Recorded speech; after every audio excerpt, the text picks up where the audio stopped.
Assalamualaikum warahmatullahi wabarakatuh. Halo teman-teman semuanya. Perkenalkan, nama saya Rahmat Nurul Aji Saputra, NIM 22131482. Saya merupakan mahasiswa dari Universitas Islam Nahdlatul Ulama Jepara semester 2. Video pembelajaran kali ini untuk memenuhi tugas akhir Ulumul Quran dari beliau Ibu Azah Nurlaila STHI MSI. Oke teman-teman, sebelum lanjut ke videonya, jangan lupa subscribe channel YouTube saya dan jangan lupa nyalakan notifikasi loncengnya agar kalian tidak ketinggalan video-video aku selanjutnya. Nah, pada pembelajaran kali ini saya akan membahas tentang ulumul Quran, dan pada kesempatan kali ini kita akan membahas topik yang sangat menarik, yaitu Israiliyat. Apa sih itu Israiliyat? Nah, secara bahasa kata Israiliyat itu dinisbatkan dari kata Israil yang menurut bahasa Ibrani itu berarti Isra itu hamba, sedangkan il sendiri itu artinya Tuhan. Historisnya ini berkaitan dengan Nabi Yakub bin Ishak bin Ibrahim alaihi salam. Sekarang pengertiannya menurut istilah. Menurut Husain Az-Zahabi dalam kitabnya At-Tafsir wal Mufassirun, yaitu kisah dan dongeng kuno yang disusupkan dalam tafsir dan hadis yang awal periwayatannya itu kembali pada sumbernya, yaitu Yahudi, Nasrani atau lainnya, dan cerita-cerita yang sengaja diselundupkan oleh musuh-musuh Islam ke dalam tafsir dan hadis yang sama sekali tidak dijumpai dasarnya dalam sumber-sumber lama. Pengertian yang kedua, menurut Muhammad Khalifah dalam kitabnya di Syarat fi Manahij al-Mufassirin yang dikutip oleh kitab-kitab tafsir, tidak selamanya sesuatu yang berasal dari Yahudi dan Nasrani berupa Israiliyat seperti yang dimiliki Nasrani dari kitab Perjanjian Lama tentang nasab Maryam, tempat kelahiran Nabi Isa alaihi salam, dan Israiliyat bersifat netral, yaitu berupa kisah-kisah atau lainnya, serta dapat sejalan dan dapat pula tidak sejalan dengan Islam. Pada umumnya, Israiliyat bercerita dan dongeng-dongeng buatan non-muslim yang masuk ke dalam Islam. Selanjutnya ada ciri-ciri Israiliyat sendiri itu ada dua. Nah, yang pertama itu berupa sanad dan yang kedua berupa matan. Yang pertama berupa sanad, yaitu awal sanadnya berupa rawi yang berasal dari ahli kitab, dan yang kedua itu atau awal sanadnya berupa rawi dari sahabat atau tabi'in atau tabi'in yang terkenal sering menerima riwayat dari ahli kitab. Dan yang ketiga, sanadnya ini tidak sampai kepada Rasulullah SAW. Ciri Israiliyat berupa matan. Yang pertama berupa kisah-kisah yang aneh dan asing, dan yang kedua berupa kisah-kisah masa lampau, dan yang terakhir umumnya berupa kisah-kisah yang panjang. Masuknya Israiliyat ke dalam tafsir.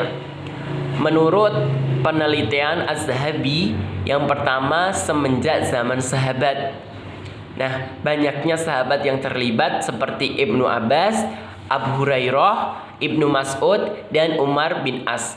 Yang kedua ini menurut generasi selanjutnya. Sikap kehati-hatian para sahabat dalam menerima Israiliyat ternyata tidak diikuti oleh generasi sesudahnya, yang berarti ini sifat kehati-hatian sangatlah diprioritaskan dalam menerima Israiliyat tersebut.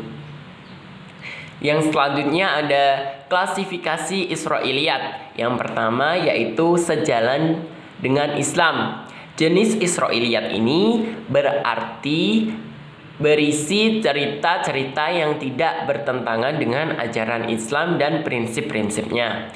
Dalam hal ini, cerita-cerita tersebut dapat dipertimbangkan dalam pemahaman Al-Quran, asalkan digunakan dengan hati-hati dan terbatas pada konteks yang jelas Namun penting untuk mencatat bahwa cerita-cerita ini tidak boleh dijadikan sebagai dasar tunggal untuk memahami hukum atau prinsip-prinsip Islam.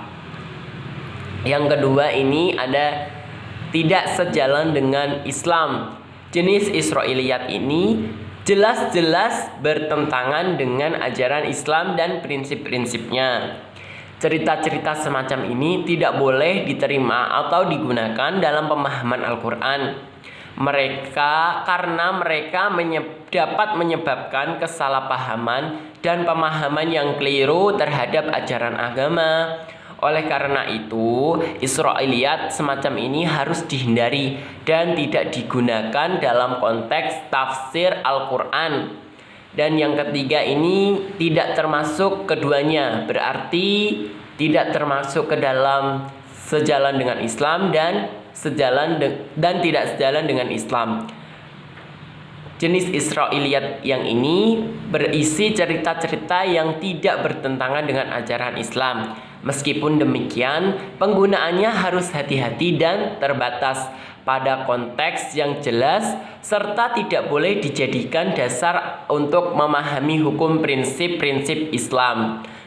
Hukum meriwayatkan Israiliyat. Berdasarkan penilaian para ulama, meriwayatkan Israiliyat memiliki hukum yang berbeda-beda. Sebagian ulama ada yang melarang dan sebagian ada yang memperbolehkan. Sebagian ulama melarang meriwayatkan Israiliyat karena kurangnya keandalan dan keabsahan riwayat tersebut. Namun ada juga yang memperbolehkannya dengan syarat mengindikasikan bahwa cerita tersebut bukan bagian dari wahyu dan tidak bertentangan dengan ajaran Islam. Nah, selanjutnya ada perawi riwayat Israiliyat. Yang pertama dari sahabat Tamim Ad-Dari atau Nasrani dan sahabat Abdullah bin Salam. Riwayat-riwayatnya banyak diterima oleh kedua putranya, yaitu Yusuf Muhammad, Auf bin Malik, Abu Hurairah, dan lain-lain. Imam Bukhari pun memasukkannya ke beberapa riwayat darinya. Yang kedua ini dari tabi'in, yaitu Ka'ab al-Akbar dari Yahudi di Yaman. Riwayat-riwayatnya juga banyak diterima oleh Muawiyah, Abu Hurairah, Ibnu Abbas, Malik bin Amir, dan Wahab bin Munabbih. Pengetahuan yang luas, banyak membaca kitab-kitab terdahulu, serta menguasai kisah-kisah permulaan alam ini. Dan yang terakhir dari tabi'in, yaitu Abdullah Malik bin Abdul Aziz bin Jura'id. Riwayat-riwayatnya diterima oleh Ibnu Abbas, Muhammad bin Sa'id al-Kalbi, Muqatil bin Sulaiman, dan Muhammad bin Marwan as-Sa'udi. Dan Muqatil bin Sulaiman masyhur dalam bidang tafsir Al-Quran dan dianggap cacat karena ia diketahui termasuk mazhab yang ditolak. Dan ini yang terakhir, contoh kitab tafsir At-Tabari. Beliau wafat pada tahun 310 Hijriah dan kitabnya bernama Jami al-Bayan fi Tafsir Al-Quran. Meriwayatkan Israiliyat lengkap dengan sanad dan beberapa kritikan terhadapnya. Yang kedua ada Tafsir Ibnu Katsir. Beliau wafat pada tahun 774 Hijriah dan kitabnya bernama Tafsir Al-Quran Al-Azim. Meriwayatkan Israiliyat lengkap dengan sanad, tetapi kemudian menjelaskan kebatilan yang ada dalam sanad tersebut. Yang terakhir ini Tafsir Muqatil bin Ibnu Sulaiman. Beliau wafat pada tahun 150 Hijriah, menyajikan tanpa memberi komentar atau tidak menjelaskan mana riwayat-riwayat yang benar dan mana riwayat-riwayat yang salah. Cukup sekian dari saya. Terima kasih telah menyaksikan video ini. Jika Anda memiliki pertanyaan atau ingin berbagi pendapat, jangan ragu untuk meninggalkan komentar di bawah. Dan jangan lupa untuk like, subscribe, dan bagikan video ini kepada teman-teman. Sampai jumpa di video berikutnya. Wassalamualaikum warahmatullahi wabarakatuh. Terima kasih.